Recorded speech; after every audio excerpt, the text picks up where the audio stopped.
Welcome to A&W Sports. Let's talk about it. All right, Seattle, Orlando, first game.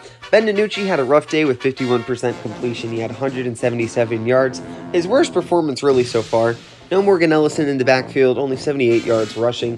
Defensively, they had 2 sacks, 4 TFLs, 1 turnover. Quentin Normandy had a better day. He had 24 out of 44. That's 55% completion. He had 243 yards passing. Rushing, they had 162. Defensively, 1 sack, 9 TFLs, 1 interception. I don't know if Seattle's slowing down or if Orlando is speeding up, but here is what I do know. Orlando lost this game because of penalties. They average 11.6 per game. If we throw out the first game, which they only had 3 in, they averaged 9 penalties. Then we're going to look at St. Louis versus Vegas. Oh, goodness. Vegas did not have a good day. Let's start with St. Louis. A.J. McCarron, he's an amazing game manager. 88% completion. That's phenomenal. 238 yards for 106 yards on rushing. And one of the best rushing attacks, really, in the XFL. They do a really good job with Brian Hill. Anthony Beck's defense played years better after that DC game where they had 0 sacks, a couple TFLs, but nothing incredible. This game against Vegas, they had 4 sacks, 6 TFLs, and 2 interceptions. Really good performance out there. Vegas had no direction at quarterback. The carousel was bad. The King of Spring got benched again. Brett Huntley got out there. Poor offensive line. They had like 40 yards on their running game. It was not good. The leading receiver for the Vegas Vipers was their running back, Josh Lovett, with 44 yards. He's not even a receiver. Then you had 2 interceptions on Luis Perez. And I can understand why he threw the interception. His offensive line gave him nothing to work with. Neither of these quarterbacks are really able to get out of the problem that their offensive line starts for them. Then this is our big upset, San Antonio versus Dallas. I, of course, picked Dallas for this game, and, of course, it's the upset. So let's start with Dallas's defense. They had 2 sacks, 7 TFLs, 3 interceptions. They held San Antonio to under 200 yards total. San Antonio, for their third game now, has less than a 50% completion between the 2 quarterbacks. Those quarterbacks being Jawan Pass and Kirk Benkert. He just got recently traded from the Roughnecks to San Antonio. All in all, Kyle Sloter just looked like a shell of himself. Only 22 yards on 13 throws. 22 yards on 13 throws. Drew Plitt took the field, and with only 3 throws more than Kyle Sloter, got 63% completion with 163 yards of offense. The ground and pound offense that Dallas keeps running for some reason that's not what their team is built for. I think you have the workings to be able to throw the football more, and Kyle Sloter wanted to throw the football more, but at the same time, Dallas, their wide receivers drop a lot of good throws, so I'll just say that. Let me see here. San Antonio didn't have a good quarterback. They didn't really have a good running game, so they won off of a scoop and score. The score was 9-15. Dallas should have been able to punch it into the end zone, but they weren't late in the game. DC versus Houston. Oh goodness, let's just start with DC for right now. DC, do not change anything. Your team's awesome. You've got a 62 completion percentage on your quarterback, which is phenomenal. 250 yards. Abram Smith started slow, then cranked up to later on the game. They had 120 yards rushing, and defensively they had 2 sacks, 3 TFLs, and a pick 6, which was really big. Francis Bernard, he just got off a 2-game suspension after a big fight against St. Louis. He got inside Brandon Silver's head and would not leave. Only 3 penalties, remember that, okay? That's very important. DC really just played to the best of their ability, get up ahead early, and then that 3rd and 4th quarter, you throw on your brakes in the air and just run and make that clock drain. Houston's at a crossroads right now. Is it Brandon Silvers at quarterback or Cole McDonald? Because Cole McDonald in the 4th quarter put up 196 yards. And that's with the defense that was struggling to ever get him the football back.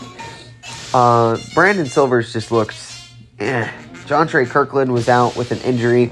But Houston still had Ben Putman and Cedric Byrd that you can lean on. Those are two great wide receivers that I know teams would be very willing to pay a good price tag for. Between the two quarterbacks, they had 105 yards total passing yards, and then 72 rushing yards. On defense, now they didn't rush as much just because they were playing from behind a lot of this game.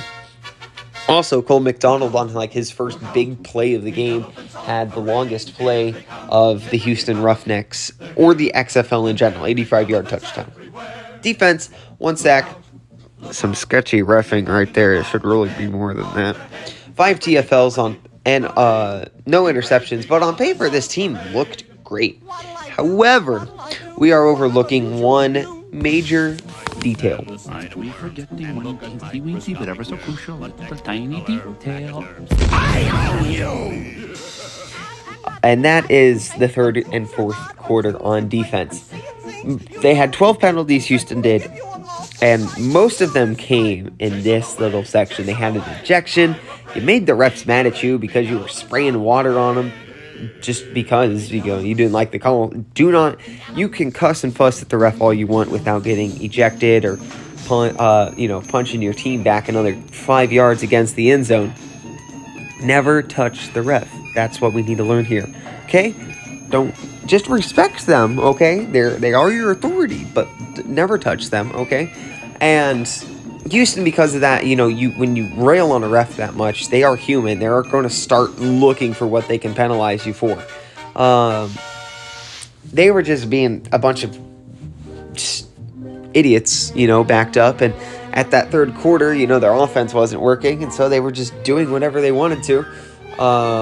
They had a sack that got taken away because of a penalty. Then they had, now the referees called pass interference, but the pass interference was between two defenders, not the offensive receiver. So that was, but there's a reason that St. Louis got in a fight with DC. Their fans are crazy, and kudos to the fans in DC. I even saw on TV they flashed up one of the fans, and that was actually the XFL news sub-writer. That was pretty cool. I was watching the game. But there needs to be serious discipline on this defense. If they took the game seriously in this third and fourth quarter, we might have Houston and DC looking even right now. Alas, Houston's defense decided to goof off, and if you're Wade Phillips, you have to get that underneath control, or else the people that said that you're not a good head coach, they were right, because you lost your team's focus. The refs, they weren't great last night. I'll say that. I'm a little biased, but they weren't great last night.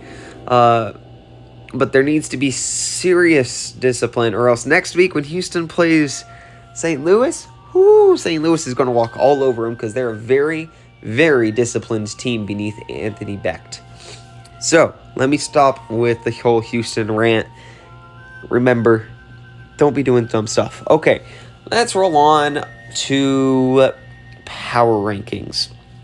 That was pretty interesting last night. So, Houston, I'm sticking them at number 3. But number 1, I've got DC. Number 2, I have the Battlehawks, just because they were more disciplined than Houston.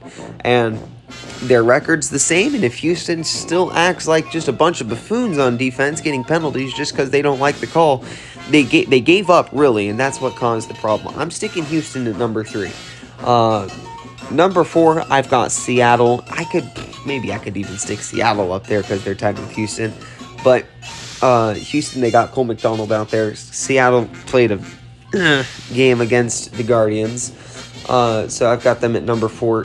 Number 5, I've got Dallas. Number 6, I've got San Antonio. And number 7, I've got the Vipers. Number 8, I have the Orlando Guardians. So, all that being said, the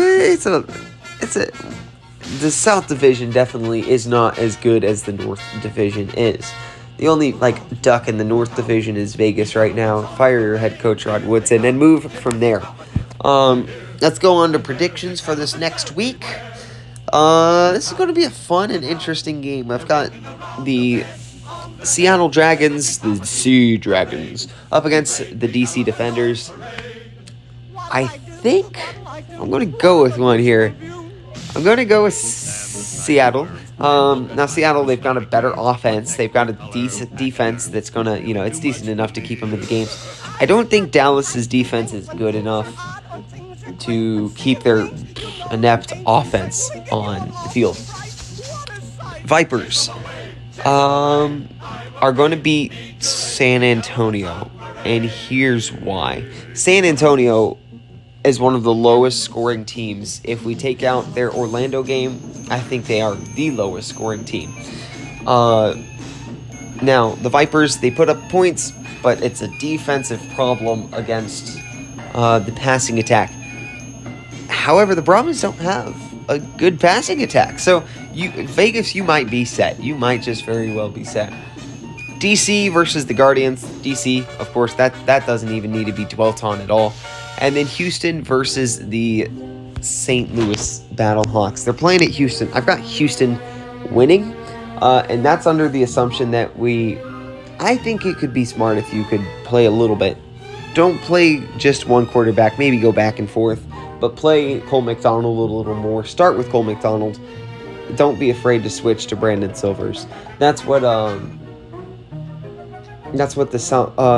Stallions did in Birmingham. They're running into problems here, so they would switch out quarterbacks from Magoo to Alex Smith. So I think if Houston maybe took a dual quarterback approach, maybe for like the next game or two, I wouldn't go crazy with it. Battlehawks, though, if you come in more disciplined than Houston, you're going to win the game. And I think after this past week, this loss, I think Houston may have learned their lesson just because they made themselves look like fools. And if they do learn their lesson, Houston wins. If they don't, St. Louis, easy peasy. A.J. McCarron, you've got Hakeem Butler, Austin Parole. That's a high-powered passing attack just between those two. You got Brian Hill, you've got Anthony Beck. You've got a great team behind St. Louis. But that's all I have for you today. It's a little more ranty than normal. I'm going to do a video on the USFL here soon. They've just put out the new uniforms for the Maulers and the Showboats. I have some things to say about that. But that's all. So, I love you. Bye. Consider subscribing, please.